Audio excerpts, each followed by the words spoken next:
সম্মানিত প্রতিনিধিবৃন্দ, ভদ্র মহিলা ও ভদ্র মহোদয়গণ, আজ এই মহান পরিষদে আপনাদের সামনে দুটো কথা বলার সুযোগ পেয়ে আমি নিজকে ভাগ্যবান মনে করছি। মানব জাতির এই পার্লামেন্টে বাংলাদেশের ৬৭ কোটি মানুষ প্রতিনিধিত্ব লাভ করায় আপনাদের মধ্যে যে গভীর সন্তোষের ভাব আমি লক্ষ্য করেছি, আমিও তার অংশীদার।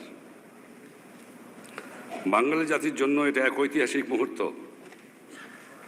কারণ তার আত্মনিয়ন্ত্রণের অধিকার অর্জনের সংগ্রাম আজ বিরাট সাফল্য দ্বারা চিহ্নিত।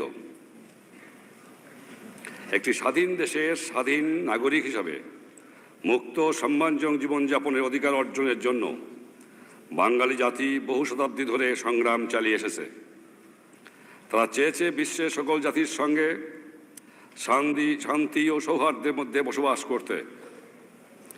জাতিসংঘ সনদে যে মহান আদর্শের কথা বলা হয়েছে তা আমাদের জনগণের আদর্শ, এবং এই আদর্শের জন্য তারা চরম ত্যাগ স্বীকার করেছেন।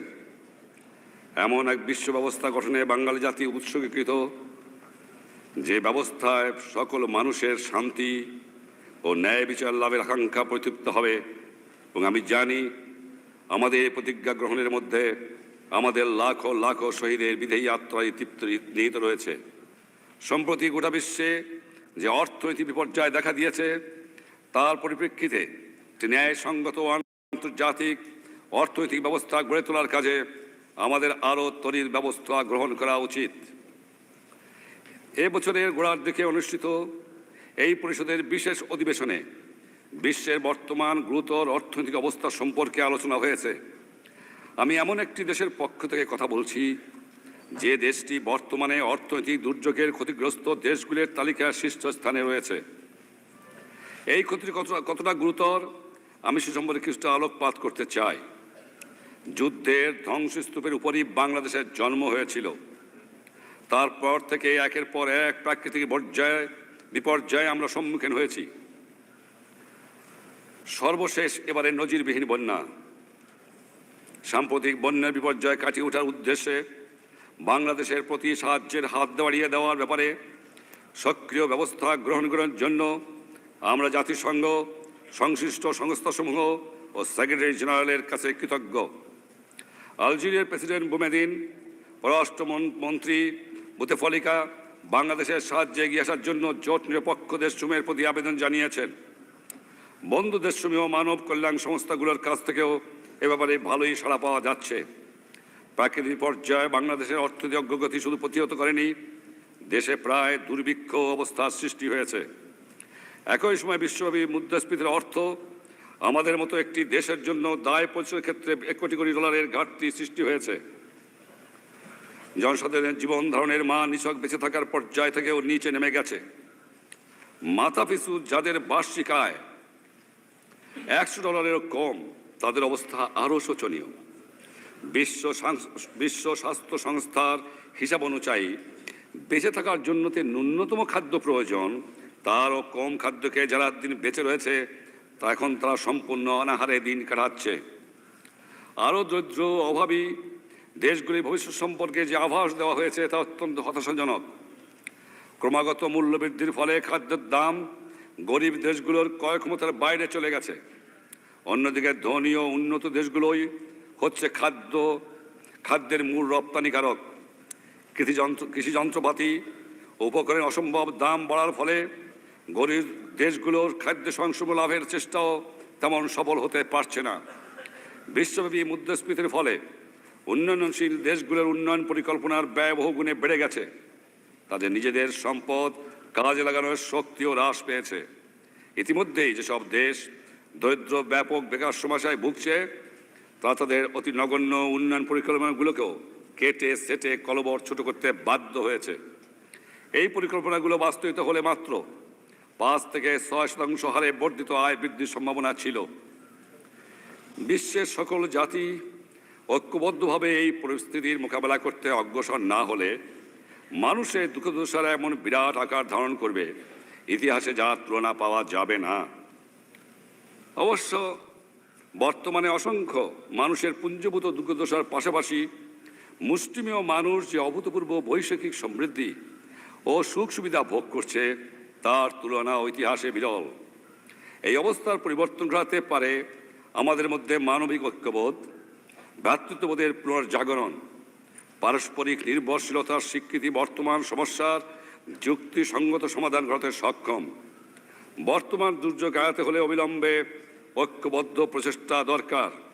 বিশ্বের এই এলাকায় এবং সর্বত্র শান্তি প্রতিষ্ঠা ও অক্ষুণ্ণ রাখার প্রতি প্রচেষ্টায় আমাদের সমর্থন অব্যাহত থাকবে। বাংলাদেশের সাম্প্রতিক সর্বনাশা বন্যায় ক্ষতিগ্রস্ত লোকদের সাহায্যের জন্য প্রয়োজনীয় ত্রাণ সামগ্রী আহরণের কাজে জাতিসংঘ যে প্রচেষ্টা চালাচ্ছে এর জন্য আমরা কৃতজ্ঞ। প্রাকৃতিক দুর্যোগের কবলে পড়ে যেসব দেশ বারবার ক্ষতিগ্রস্ত হয়, বাংলাদেশ তাদের অন্যতম। তাই প্রাকৃতিক দুর্যোগ থেকে উদ্ভূত পরিস্থিতির মোকাবেলায় বিশ্ব সমাজে দ্রুত এগিয়ে আসার উপযোগী একটি নিয়মিত প্রাতিষ্ঠানিক ব্যবস্থা গঠনে বাংলাদেশের বিশেষ স্বার্থ নিহিত রয়েছে। অবশ্য সূচনা হিসাবে এই ধরনের একটি ব্যবস্থা ইতিমধ্যেই রয়েছে।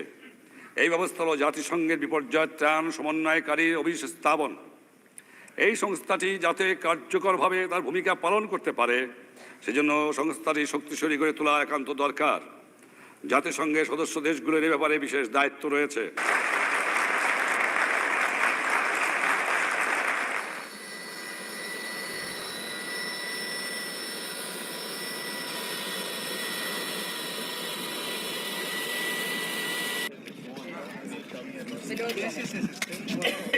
আপনারা সরে যান, আপনারা সরে যান, আরে এই যে আপনারা সরে যান, আপনারা সরে যান না প্লিজ, আপনি সরুন না, আপনারা সরুন।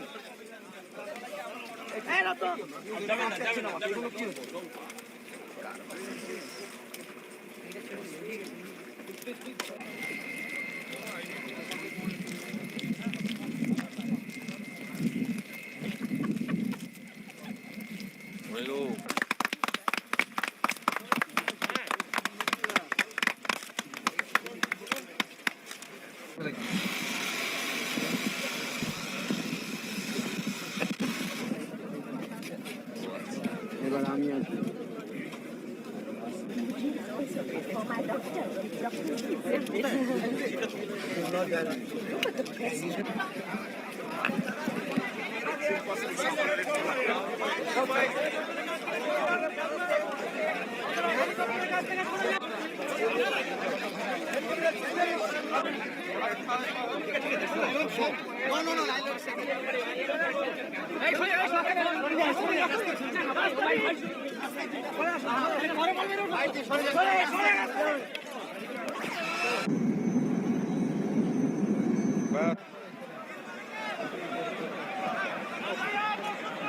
तो मुझे मालूम नहीं था कि भारत के दूसरे शहरों पर बमबारी शुरू हो गई, लेकिन तब भी मैंने आपसे कहा कि हमको 4 बातें करनी।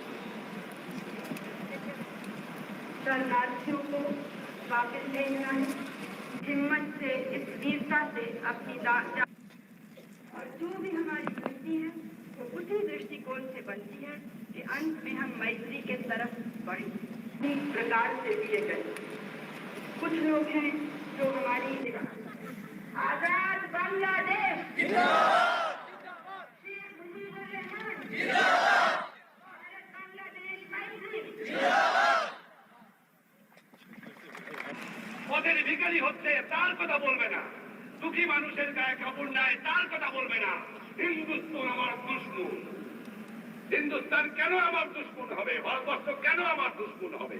তারা তো আমার ভাই, তাদের সঙ্গে আমরা ভাই হিসাবে বাস করি।